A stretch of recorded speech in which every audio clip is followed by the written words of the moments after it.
ಚನ್ನಪಟ್ಟಣದಿಂದ ನಿಖಿಲ್ ಸ್ಪರ್ಧೆ ಮಾಡೋದು ಫಿಕ್ಸ್ ಎನ್ನೋ ಚರ್ಚೆ ಹೆಚ್ಚಾದ ಬೆನ್ನಲ್ಲೇ ನಿನ್ನೆ ಕ್ಷೇತ್ರದಲ್ಲಿ ಜೆಡಿಎಸ್ನಿಂದ 5 ಸಮಾವೇಶಗಳು ನಡೆದಿದೆ. ಆದರೂ ಕೂಡ ಎಚ್.ಡಿ. ಕುಮಾರಸ್ವಾಮಿಗೆ ಒಂದು ಟೆನ್ಷನ್ ಅಂತೂ ಕಾಡ್ತಾನೆ ಇದೆ. ನಿಖಿಲ್ರನ್ನೇ ಅಭ್ಯರ್ಥಿಯನ್ನಾಗಿಸಿದ್ರೂ ಕೂಡ ಮತ್ತು ಒಂದು ಟೆನ್ಷನ್ ಅವರಿಗೆ ಎದುರಾಗಿರೋದು ಸಿ.ಪಿ. ಯೋಗೇಶ್ವರ್ ಮನವೊಲಿಕೆ ಹೇಗೆ ಅನ್ನೋದೇ ಅವರ ಟೆನ್ಷನ್. ಯಾಕಂದ್ರೆ ಅವರು ಕೂಡ ಟಿಕೆಟ್ ಆಕಾಂಕ್ಷಿ, ಸಾಕಷ್ಟು ಓಡಾಟ ನಡೆಸ್ತಾ ಇದ್ದಾರೆ. ವ್ಯತಿರಿಕ್ತವಾದ ನಿರ್ಧಾರಗಳು ತಗೊಂಡ್ರೆ ಹೇಗೆ, ಆ ಟೆನ್ಷನ್ ಎಚ್.ಡಿ. ಕುಮಾರಸ್ವಾಮಿ ಅವರನ್ನು ಕಾಡ್ತಾ ಇದೆ.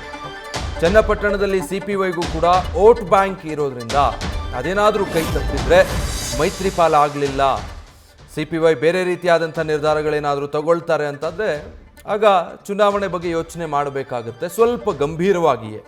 ಇದು ಎಚ್.ಡಿ. ಕುಮಾರಸ್ವಾಮಿ ಅವರಿಗೆ ಟೆನ್ಷನ್ನ ತರಿಸ್ತಾ ಇದೆ. ಇತ್ತೀಚೆಗೆ ಅವರು ಚನ್ನಪಟ್ಟಣಕ್ಕೆ ವಿಸಿಟ್ ಕೊಟ್ಟಾಗ ಆ ಬಗ್ಗೆ ಪರೋಕ್ಷವಾಗಿ ಮಾತನಾಡಿದ್ರು. ನಿಖಿಲ್ ಸ್ಪರ್ಧೆ ಬಗ್ಗೆ ಡೀಟೇಲ್ಸ್ ಕೊಡ್ತಾರೆ ಮಂಜುನಾಥ್.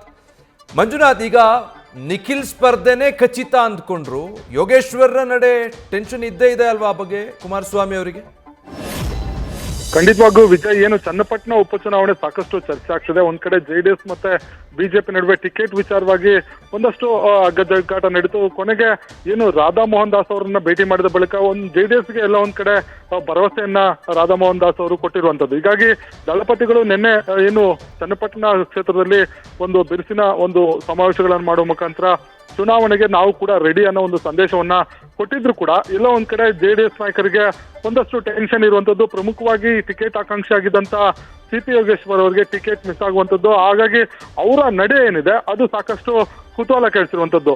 ಜೊತೆಗೆ ದಳಪತಿಗಳಿಗೆ ಈ ಸಿ.ಪಿ. ಯೋಗೇಶ್ವರ್ ಅವರನ್ನ ಕನ್ವಿನ್ಸ್ ಮಾಡಬೇಕು, ಅವರನ್ನು ಒಟ್ಟಿಗೆ ತೆಗೆದುಕೊಂಡು ಹೋಗ್ಬೇಕು ಅನ್ನೋದು ಸಾಕಷ್ಟು ಇರುವಂತ ಸವಾಲು. ಯಾಕಂದ್ರೆ ಸಿ.ಪಿ. ಯೋಗೇಶ್ವರ್ ಅವರು ಚನ್ನಪಟ್ಟಣದಲ್ಲಿ ತಮ್ಮದೇ ಆದಂತ ಒಂದು ಹಿಡಿತವನ್ನು ಇಟ್ಕೊಂಡಿದ್ರು. ಸುಮಾರು 50,000 to 60,000 ಮತಗಳನ್ನ ಕೂಡ ಅವರ ಒಂದು ತೆಕ್ಕೆಯಲ್ಲಿರುವಂತದ್ದು. ಜೊತೆಗೆ ತಮ್ಮದೇ ಆದಂತ ಅಭಿಮಾನ ಬಳಗವನ್ನು ಕೂಡ ಹೊಂದಿದ್ದಾರೆ. ಜೊತೆಗೆ ಪ್ರಭಾವಿ ಒಕ್ಕಲಿಗ ನಾಯಕ. ಹೀಗಾಗಿ ಜೊತೆಗೆ ಮೊನ್ನೆ ಏನು ನಡೆದಂತ ಲೋಕಸಭಾ ಚುನಾವಣೆಯಲ್ಲೂ ಕೂಡ ಏನು ಜೆಡಿಎಸ್ ಬಿಜೆಪಿ ಅಭ್ಯರ್ಥಿ ಪರವಾಗಿ ಒಂದಷ್ಟು ಕೆಲಸಗಳನ್ನು ಮಾಡಿದ್ರು. ಅದು ಎಲ್ಲ ಒಂದ್ ಕಡೆ ಸಿ.ಪಿ. ಯೋಗೇಶ್ ಪರವಾಗಿ ಅಲ್ಲಿನ ಜೆಡಿಎಸ್ ಕಾರ್ಯಕರ್ತರು ಕೂಡ ಒಂದಷ್ಟು ಒಲವನ್ನು ಹೊಂದಿರುವಂತದ್ದು. ಇಂತಹ ಸಂದರ್ಭದಲ್ಲಿ ಅವರನ್ನ ಮನವೊಲಿಕೆ ಮಾಡೋದು ಬಹಳ ಕಷ್ಟದ ಕೆಲಸ ಆಗಿರುವಂತದ್ದು. ಹಾಗಾಗಿ ಈಗಾಗಲೇ ಕುಮಾರಸ್ವಾಮಿ ಅವರು ಬಿಜೆಪಿ ನಾಯಕರ ಜೊತೆ ಚರ್ಚೆ ನಡೆಸಿ ಯೋಗೇಶ್ವರ್ ಅವರನ್ನ ಮನವೊಲಿಸುವಂತ ಕೆಲಸವನ್ನ ನೀವೇ ಮಾಡಬೇಕು ಅನ್ನೋ ಮಾತನ್ನು ಕೂಡ ಹೇಳಿರುವಂತದ್ದು. ಹೀಗಾಗಿ ಈ ಒಂದು ಟೆನ್ಷನ್ ನಿಜವಾಗ್ಲೂ ದಳಪತಿಗಳಿಗೆ ಸಾಕಷ್ಟು ಟೆನ್ಷನ್ ಕೊಟ್ಟಿರುವಂತದ್ದು. Thank you Manjunath. News first ನಿರ್ಭೀತಿಯಿಂದ ನಿಮ್ಮ ಪರವಾಗಿ.